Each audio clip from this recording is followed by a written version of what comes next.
Voici la correction d'une feuille d'exercice que vous avez fait là, pour certains groupes cette semaine, d'autres un peu avant.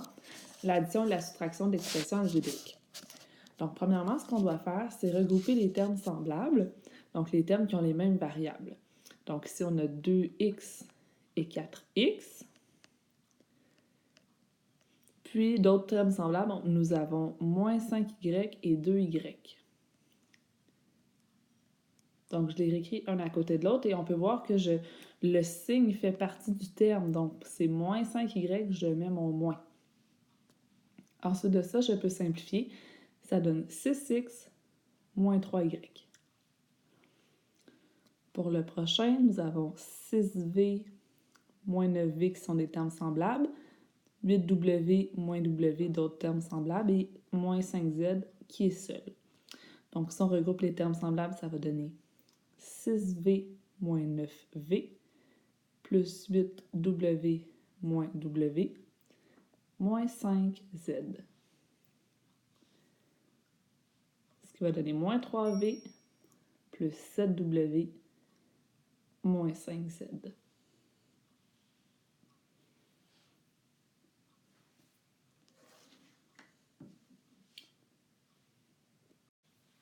Donc, quand il y a des fractions, c'est la même chose. On doit regrouper aussi les termes semblables, mais on va devoir mettre nos fractions au même dénominateur parce que quand on additionne et on soustrait des fractions, on doit avoir le même dénominateur. Donc ici, si je regroupe mes termes semblables, je vais regrouper 2x sur 5 plus x sur 10 et moins y sur 3 moins 5 sixièmes y. Donc, mes deux premières fractions, les termes semblables avec les variables x, je vais les mettre sur 10. Donc, si je mets ça, ces fractions-là sur 10, je dois multiplier par 2 au numérateur et au dénominateur. Ça va me donner 4x sur 10 plus 1x sur 10. Maintenant, c'est au même dénominateur. Je peux simplifier et je peux additionner en fait. Et 4 plus 1, ça me donne 5 et le dénominateur reste le même. Pour les termes en y, je vais trouver un dénominateur commun, ça va être 6. Donc, j'ai simplement à multiplier par 2 ici. Ça va me donner moins 2y sur 6 moins 5y sur 6. Et ça donne moins 7y sur 6.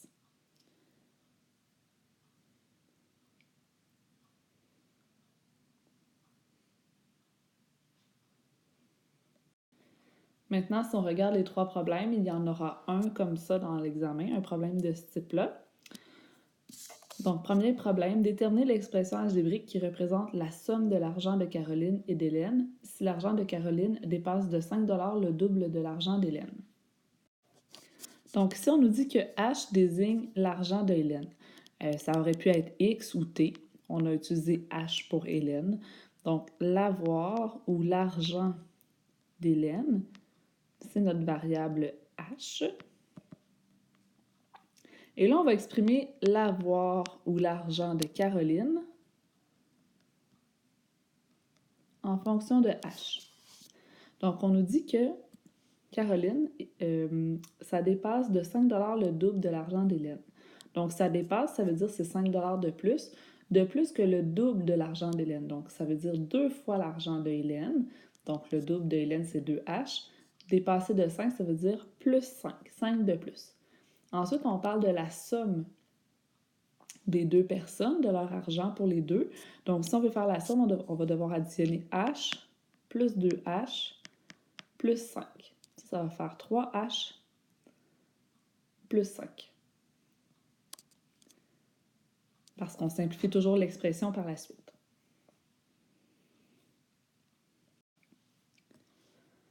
Maintenant, au numéro 2, détermine l'expression algébrique qui représente le nombre total de touristes dans un groupe, sachant qu'il y a 3 fois plus de touristes francophones que de touristes anglophones et qu'il y a 12 touristes parlant une langue étrangère de moins que le double de touristes anglophones.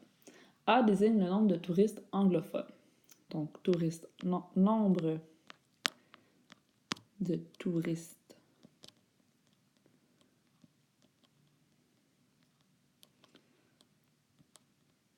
anglophones, c'est A.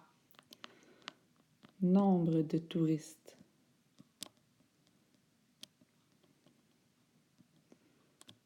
francophones. On va exprimer ça en fonction de A. Et également le nombre de touristes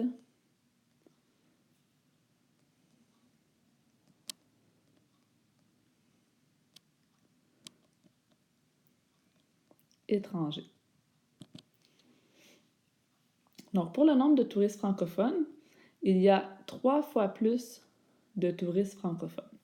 Donc, 3 fois plus, ce n'est pas 3 de plus. 3 de plus, ce serait plus 3. 3 fois plus, ça veut dire qu'on va multiplier par 3. Donc, 3A, 3 fois A. Ensuite, il y a 12 touristes parlant langue étrangère de moins que le double de touristes anglophones. Donc, il faut commencer par faire le double des touristes anglophones et soustraire 12 parce qu'il y en a 12 de moins que ce double-là.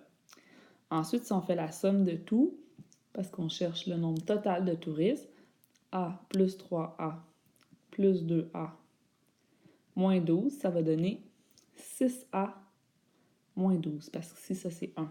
Donc 3 plus 2 plus 1, ça donne 6.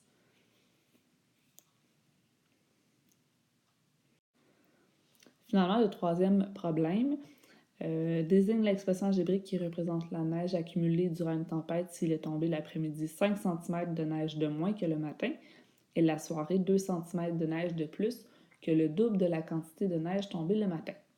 Q désigne la quantité de neige tombée le matin. On va changer ça pour X parce qu'on va moins se mélanger avec le 9. Donc, la neige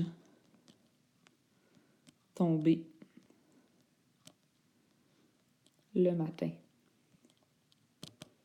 c'est X. La neige tombée en après-midi, on va dire en PM, on va exprimer ça. Et également la neige tombée le soir.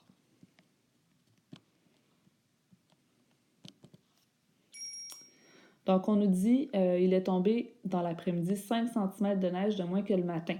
Donc, si le matin, il y en a tombé X, l'après-midi, c'est X moins 5.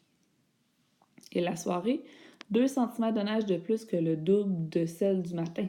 Donc, celle du matin, si c'est X, le double de celle du matin, c'est 2X. Et là, on dit 2 de plus. Donc, 2X plus 2. Si on veut faire ensuite la somme de tout parce qu'on cherche la neige accumulée, on va additionner X plus X moins 5 plus 2X plus 2. On va regrouper nos termes semblables.